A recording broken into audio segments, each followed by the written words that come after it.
Happy Friday, students. I made this sign for you. Happy Friday. I miss you. I hope your week went well.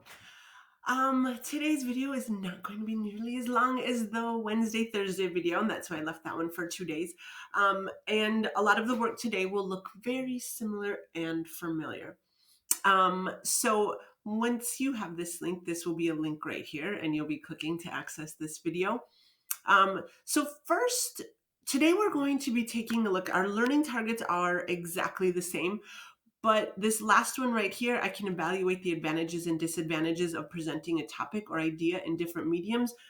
Wednesday and Thursday, we looked at picture books and we looked at that medium. Today, we're going to take a look at a different medium.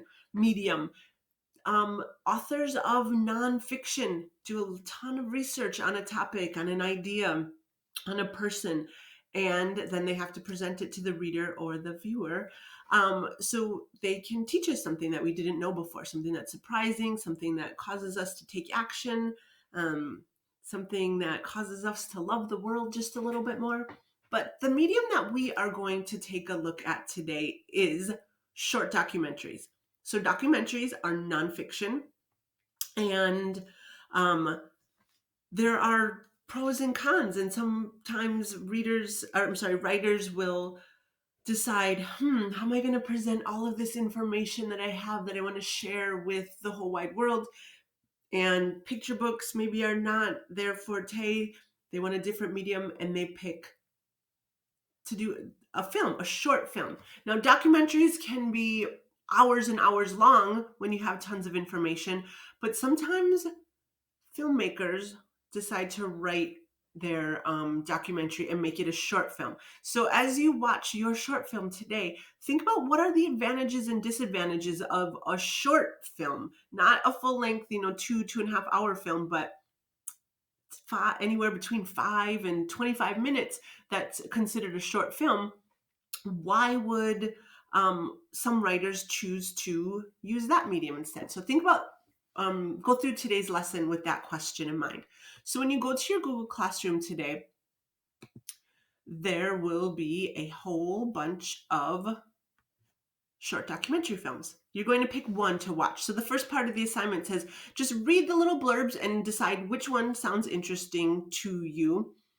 You can just click on it, one of them, all of them, go through all of them for the first part of the lesson to decide which is going to be the most interesting. So this one comes from the New York Times, and this one, Teaching with Who Speaks, let me try to not butcher this, Wakchuni. I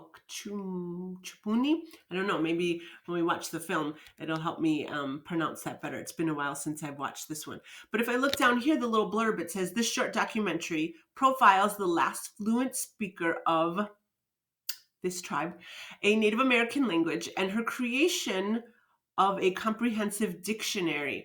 This person reminds me a lot of, those of us who are in Oneida class, reminds me a lot of Maria Hinton from Oneida. She's dedicated her whole life to creating a dictionary and making sure that the language survived even after she walked on in this world.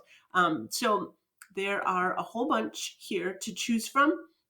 Decide which, here's after the Parkland shooting, decide which sounds most interesting to you, and then watch the film. After you've finished watching the film, I should say, as you watch the film, listen for interesting quotes, important facts, interesting information that's surprising in some way, something that you didn't know before, something that you found interesting. Think about what the author of that film is doing in order to make the film more compelling and to teach us about something. And then your assignment for today is going to look very similar to the assignment that we did yesterday. Picture books, short documentaries. It looks like this. So our learning targets are the same.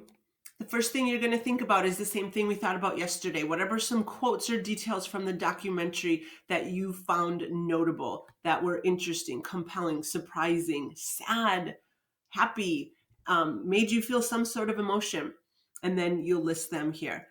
This column right here, what surprised you or what questions or comments do you have while watching? Remember, I didn't have any questions is not an option.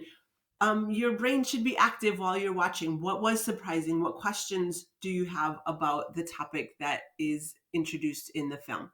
And then when you scroll down, these questions look very similar to yesterday's as well.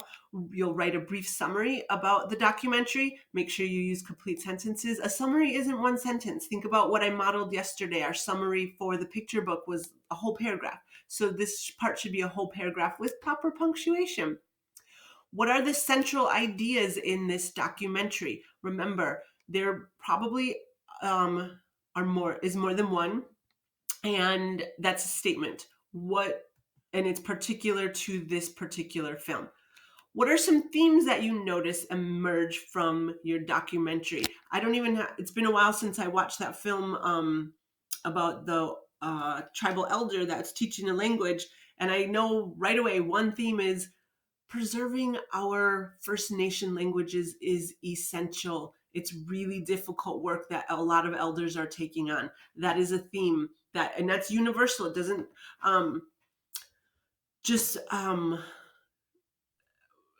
just go with that tribe that was in the video. It's true for Oneida tribe. It's true for the Menominee tribe. It's true for all of the different bands of the Ojibwe tribes. So what are some other themes that you see emerge from the documentary that you watch? And last but not least, what connections can you make between this film and your own life experience? Why? Does this film remind you of anything else you've read or seen? If so, how and why? And I already shared one of my thoughts with you on that video. I have the connection with Maria Hinton that Miss Dr. Fowler always teaches us about, how she was an Oneida elder that dedicated her whole life to preserving our Oneida language.